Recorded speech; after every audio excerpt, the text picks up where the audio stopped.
From Washington, this is VOA News.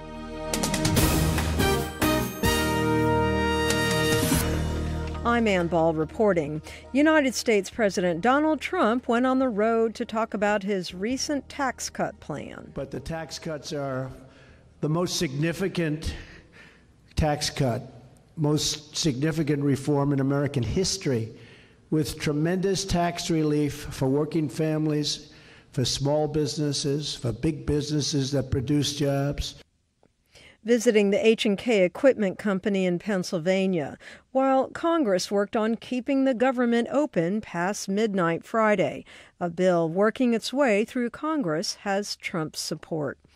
A group of top Chinese Communist Party leaders is meeting in Beijing to discuss amendments to the country's constitution. There is speculation that Xi could use the opportunity to amend Article 79 of the Constitution. That states the president and vice president of China can only serve 2 consecutive terms in office. David Zweig said he doesn't believe Xi has the authority yet to pull off such a controversial move. I think he still probably needs to prove to his colleagues that he actually can deliver on many fronts before they're going to give him a 3rd term.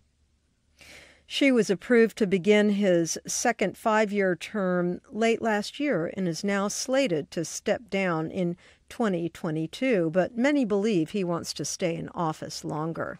Zimbabwe's president says elections will be in May or June as he faces pressure at home and abroad to deliver a credible vote to cement his legacy. This is VOA News. Human Rights Watch has released its 2018 annual report, which looks at the state of human rights in more than 90 countries.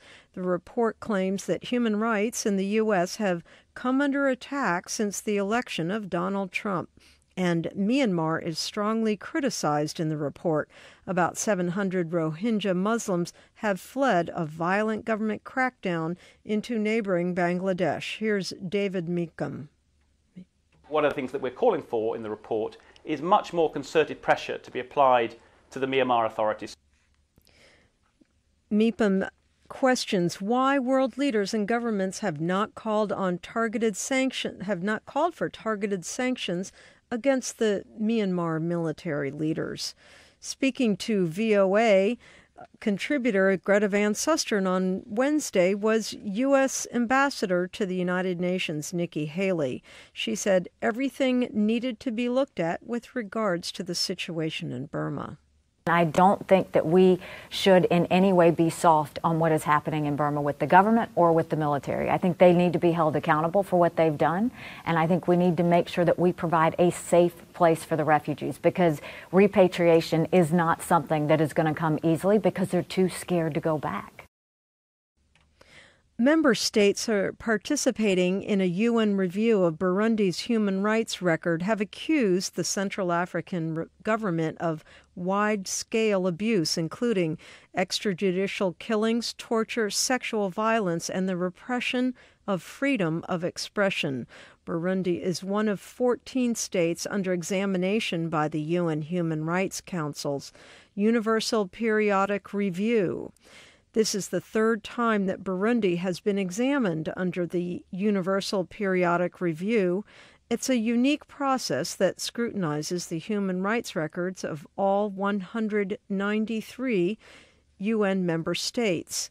Burundi's Minister of Human Rights, Social Affairs, and Gender described the progress in his country since its last UN review in 2013. He said major reforms have been made to promote and protect human rights, including addressing human trafficking, protecting victims of gender violence, and reducing prison overcrowding.